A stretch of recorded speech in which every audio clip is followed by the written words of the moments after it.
C'est l'heure du Flash Info sur la Perfect TV. Mesdames, Messieurs, bienvenue. Journée de tension et d'affrontement dans la bande de Gaza. Le cessez-le-feu a été brisé pendant plusieurs heures ce dimanche 19 octobre. L'armée israélienne reconnaît avoir mené une dizaine de frappes après les attaques du Hamas dans la région de Rafah. Des précisions avec France 24. Journée de tension et d'affrontement dans la bande de Gaza. 9 jours après l'entrée en vigueur du cessez-le-feu entre Israël et le Hamas, il a été brisé pendant plusieurs heures ce dimanche. Des bombardements meurtriers ont été observés dans la journée. On peut voir ici les décombres encore fumants de cet immeuble. Là, des blessés sont emmenés à l'hôpital.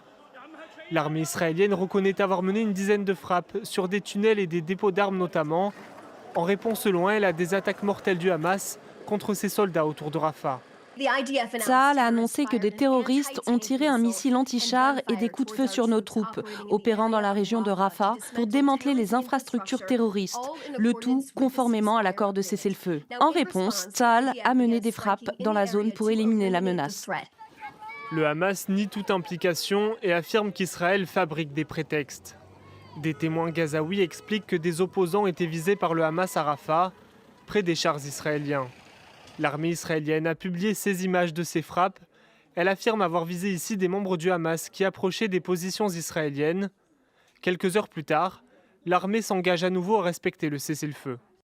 À la suite d'une série de frappes significatives en réponse aux violations commises par le Hamas, Tsahal a commencé à rétablir l'application du cessez-le-feu conformément aux termes de l'accord. Tsahal continuera de respecter l'accord de cessez-le-feu et répondra fermement à toute violation de celui-ci. L'entrée de l'aide humanitaire coupée ce dimanche par Israël devrait reprendre lundi après un coup de pression des États-Unis selon des sources israéliennes. En attendant, au poste frontière de Rafah, de nombreux camions sont bloqués. Chaque fois que nous essayons de passer, les autorités israéliennes nous refoulent. Nous repartons et obtenons de nouveaux permis pour traverser à nouveau. Tout ce que nous voulons, c'est livrer de l'aide alimentaire à nos frères. Ils ont besoin de nourriture. Steve Witkoff, l'émissaire de Donald Trump, est attendu ce lundi en Israël.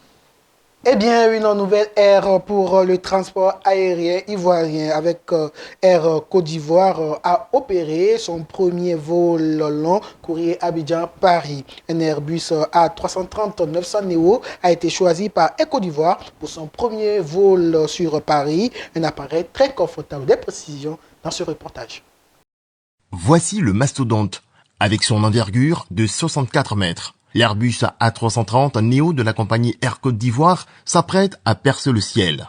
Premier vol commercial, direction Paris. Et déjà, les petites mains s'activent au sol. Contrôle technique, acheminement de bagages en soute, mais aussi approvisionnement en carburant. Avant ce vol, le commandant de bord s'assure des derniers réglages. Étudier la documentation technique de l'avion, la météo, des informations particulières sur le trajet. Et à partir de là, on fait un calcul du carburant requis pour le vol. Et ensuite, on rejoint donc l'équipage commercial pour pouvoir faire un briefing commun qui nous permettra de nous mettre au même niveau d'information avant de débuter la mission. Nous emportons 40 tonnes de carburant. Dans la salle d'embarquement, les passagers commencent à venir. Pour sa première expérience en vol, Natacha a choisi la compagnie nationale. Bizarrement, je ne suis pas stressée parce que ça vient de chez moi en fait. Donc du coup, je suis rassurée. Quand on dit l'ivoirien, d'abord c'est l'accueil. Et je sais que dans l'avion, l'accueil sera au top. Le top départ est donné, place à l'embarquement, puis au décollage. À peine 40 minutes de vol, l'A330-900 Neo est déjà à 11 000 mètres d'altitude, avec une vitesse au sol de plus de 900 km/h. Le nouvel Airbus offre 4 compartiments, de la première classe à la classe économique, en passant par la classe affaires et premium. Si ce géant des airs est réputé pour ses cabines spacieuses, les responsables de la compagnie souhaitent qu'il le soit également pour son service, des hôtesses et stewards super fins, de l'accueil jusqu'en cuisine. Nous avons le gratin dauphinois qui est accompagné de poisson. Là, nous avons du bœuf accompagné de pommes de terre cuites à la vapeur. Et là, nous avons, c'est un peu la spécialité, c'est le plat végétarien. Après 6h15, le Neo 900 foule la terre parisienne sous l'émerveillement des passagers.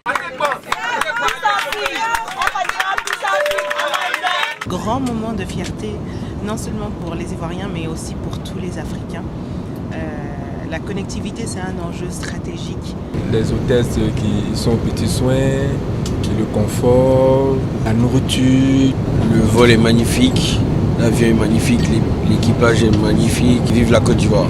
6 vols prévus par semaine. Avec sa flotte de 12 avions, c'est 7,5 millions de passagers transportés et plus de 1000 milliards de chiffres d'affaires. Air Côte d'Ivoire se positionne comme leader dans la sous-région. C'est tout pour ce Flash Info. Merci de nous avoir suivis. Nos programmes se poursuivent.